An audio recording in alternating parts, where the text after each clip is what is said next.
Hey, what's going on, everybody? Welcome back to the channel. I'm WolfStalker25, and today I got a brand new set of action figure reviews for you guys.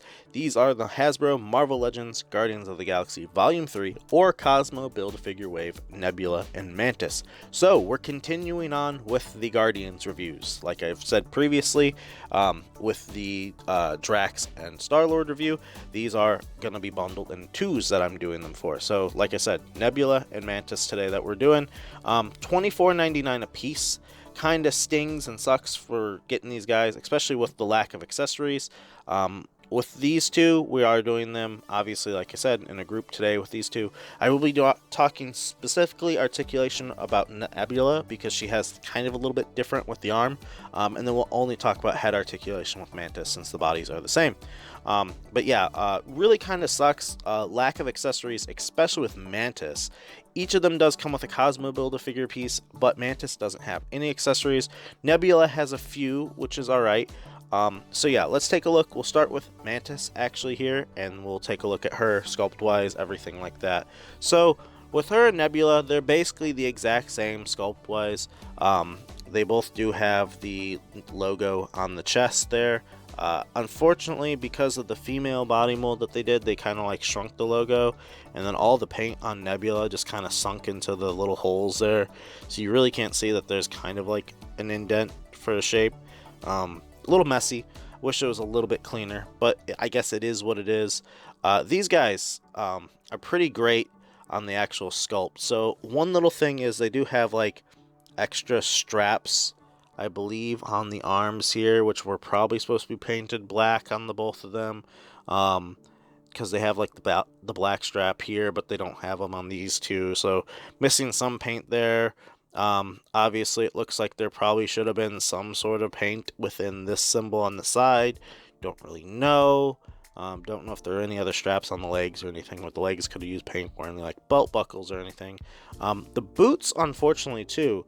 This one is more of like a glossy boot. This one's more of like a matte and almost like gray looking boot. I don't know why the boots are different on these two, and they're not really like that on Nebula. Nebula has kind of got the same. Mantis, I got like one different, like more of a black boot for some reason. It's very odd. Like it doesn't, like, you could see that, right? I'm not crazy. They definitely look different in person. They look different on camera to me too when I'm looking through the phone. But yeah, face detail on Mantis looks pretty good. The eyes are alright in there, so there you go. Previously with the old Build-A-Figure Mantis, I never finished her, but the head sculpt on both look pretty good. I don't know which one I like more. I think I like them both kind of equally, but yeah, I think I like the antennas on this one a little bit more, just because they're like a little bit more defined, and so this one where they're like kind of a little bit more up close or upright or whatever, and not bent as much. Maybe they just need some heating and turned a little bit more, but yeah, detail looks good on the body overall. Wish there was a waist cut or something, just add a little bit more articulation. Double joints on the arms, which is great.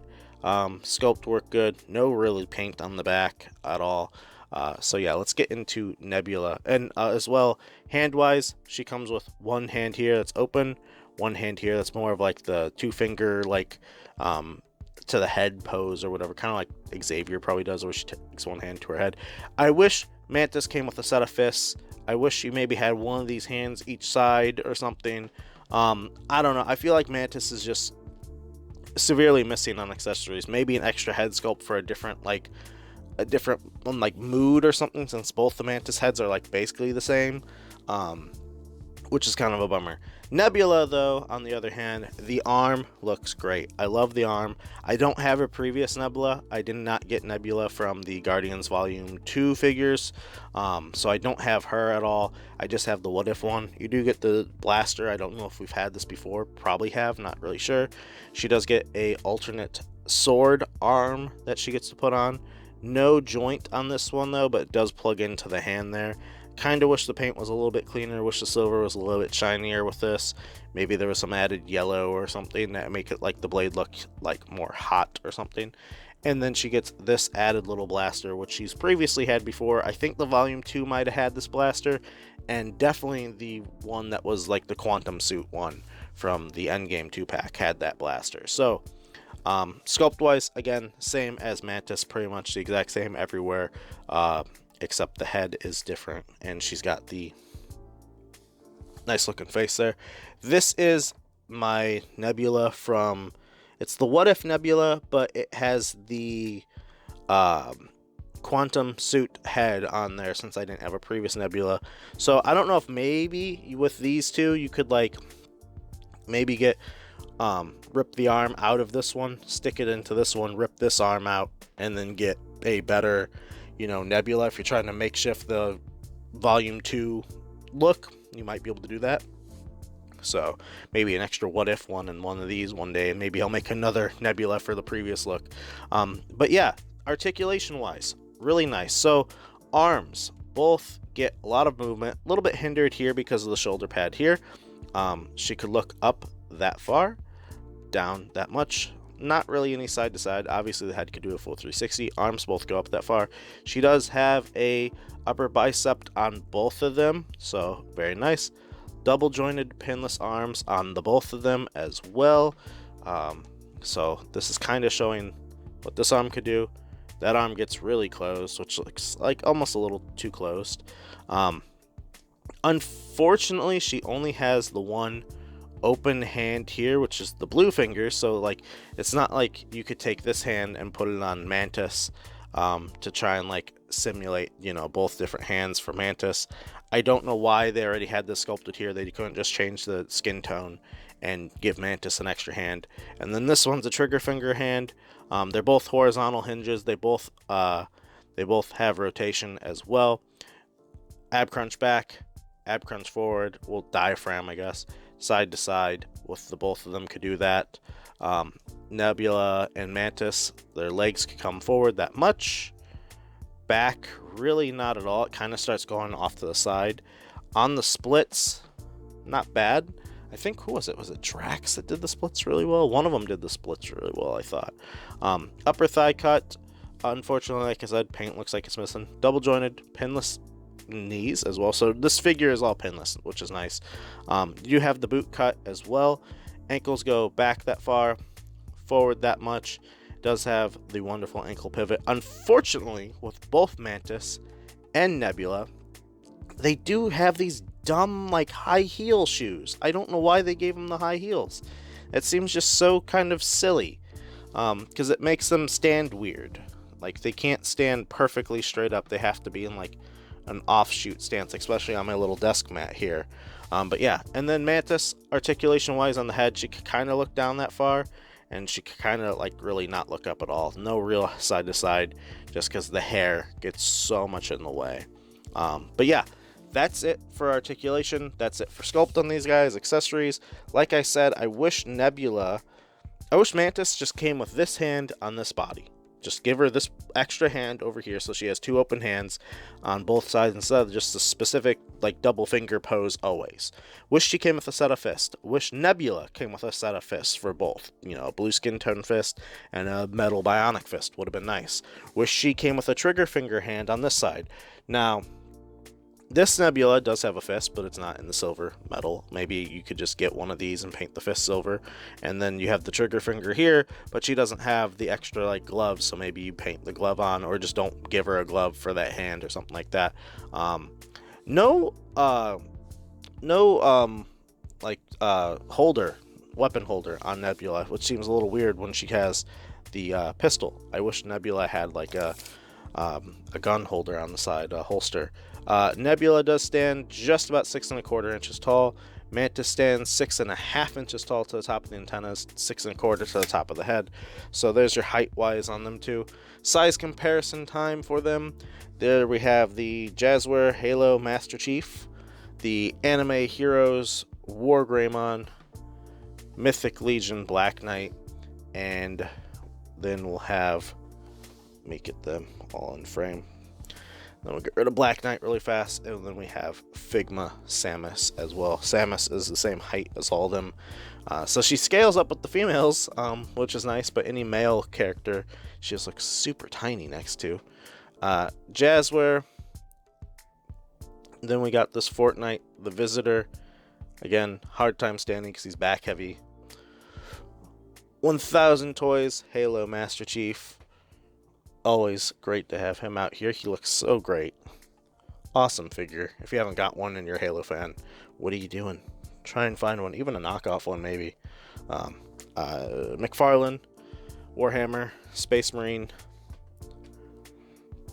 And then we'll get to the SH Figure Arts Goku and Mezco Stealth Iron Man, since Nebula and Iron Man were buddies in Endgame. So there you go. There's a look at all those characters. Now we'll do a quick rapid fire of all the Hasbro figures. So really quick, we got Star Wars Black Series Captain Rex, Fortnite Victory Royale, the Foundation, and then we have Power Ranger, Mighty Morphin Red, and G.I. Joe Snake Eyes. So for classified, there's a look at all of them, size comparisons. If you ever did want to use this female body mold for anything else, there you go. If you wanted to mix and match the Guardians with any other lines as well, or put any other like heads from those brands on here and make your own custom Guardians. And then another look at the view of America Chavez, like MCU female teenager body mold, and comic book symbiote Black Suit Spider-Man. So there you go. There's all of those. That's all the size comparisons for that. Let's take a look at the rest of the figures from the wave together. And yeah, I guess really quick first, here's a look at the previous Mantis and Nebula that I do have. I never finished Mantis. I only got enough figures from the wave for the body and the head. I think the body was Rocket. I specifically wanted him because Volume 1 Rocket was really bad. It was an awful figure, and I wanted the better Rocket Raccoon. And then I think the head came with Volume 2 Star-Lord, if I'm remembering right. I never got Drax, never got Nebula, Gamora, any of them, the rest of that wave. So unfortunately, the rest of those two waves, because they also had a different Build-A-Figure Guardians wave, I never got any of those. So yeah, kind of ashamed I didn't get any of those now, but the Mantises look close. Mantises? Manti? What would that be? I don't know which head I like better. I feel like this one looks a little bit cleaner than this one does. I like the darker, like black eyes from a distance of this head, and I like the antennas a little bit more here. I almost like the hair and the head sculpt more here, because this one's like green all around. This one almost looks like it's kind of more brown, not really fully black for the head sculpt on this one, and the green isn't really as prominent. But I do like the look of green Mantis, so I'm kind of upset that I never got the arms. Maybe one day I'll finish this figure, but I don't have the legs either. These legs are actually a Koye Build-A-Figure. And then Nebula, this is the What If Nebula, with the quantum suit head from that Nebula that you could do there, since I didn't have a Nebula. So this Nebula is actually going to get the What If head back on her, and she's going to join the What If characters in that shelf. But it is almost half tempting to buy another Nebula here, get this one, take the arm off, get another What If Nebula, put the arm here, and then just keep this head on there, and then I have a Nebula from like Volume 2 or Volume 1 or something like that. But granted, it might just be cheaper to buy the Nebula from that instead of buying two other figures. But yeah, there's a look at them. Here's a look at Gamora from the Volume 1. I don't have Volume 1 or Volume 2 Gamora, like I said. She's very short. I wish they'd redo this figure. I don't even think the head would fit on this head sculpt. I'm not even trying to remove this one, because it might just break that figure. Not a great figure there. And then the rest of the characters from this wave, we do have Star-Lord, Chris Pratt, Peter Quill. Then we have Drax. So there's a look at all of them together with the suits. And then we have Adam Warlock. We have Kraglin. Cosmo. And Rocket. So there's a look at all of them together if you are curious to see the height-wise, how they kind of mash up. I think Kraglin is definitely the tallest with the antenna. And then it's kind of a tie between Drax and Adam. And then if you're curious at all, and you do want to see them, you know, with a version of Groot, since I don't have the Volume 3 Groot yet, here's Volume 1 Groot. And then we have Love and Thunder and Infinity War Groot. I don't have, like, the baby one. The little potted Groot is somewhere. Or I think there's a smaller Groot that came with one of these. So there you go. There's a look at all these guys. Great figures. $24.99 a piece. Kind of sucks. I wish they were a little cheaper, especially the two females here not having nearly... I mean, none of them have accessories, but except for Nebula. Nebula actually has the best accessories out of the entire bit, but I wish she did have an extra set of hands, because it's like, you know, she can't hold the pistol, and like she can't hold like the pistol in one hand and then have the sword arm on the other, because it's like it doesn't work. They didn't give her a trigger finger for this hand, which is just very silly. But yeah, that's it. I like these characters, happy to have them. Most needed upgrades into the collection, and that's going to do it today. Hopefully you did find this review helpful. These figures are both really great. I think, honestly, these are some of my favorite of the wave, specifically Nebula. I really like Nebula a lot. So that's going to do it today. Hopefully you enjoyed. Hopefully you found the review helpful. Did you pick up these characters? By the time this video, if it goes up, if the GameStop sale is still going on, does that sway your opinion at all, getting one of them free? Unfortunately, you do have to buy a 5th figure to knock the price just like 60 cents over to get the free shipping, which is kind of lame unless you could find them in stores. So yeah, did you get these guys? Are you passing on them? Are you waiting and trying playing clearance chicken with them? What's your plan? Let me know that in the comments below, and let me know what you thought of what you thought of the movie. I thought it was pretty great. So that's gonna do it today. If you haven't done so already, would always appreciate a like and subscribe on the channel. It does help me out a lot. Do greatly appreciate it, and I'll catch you all in the next one. Bye guys.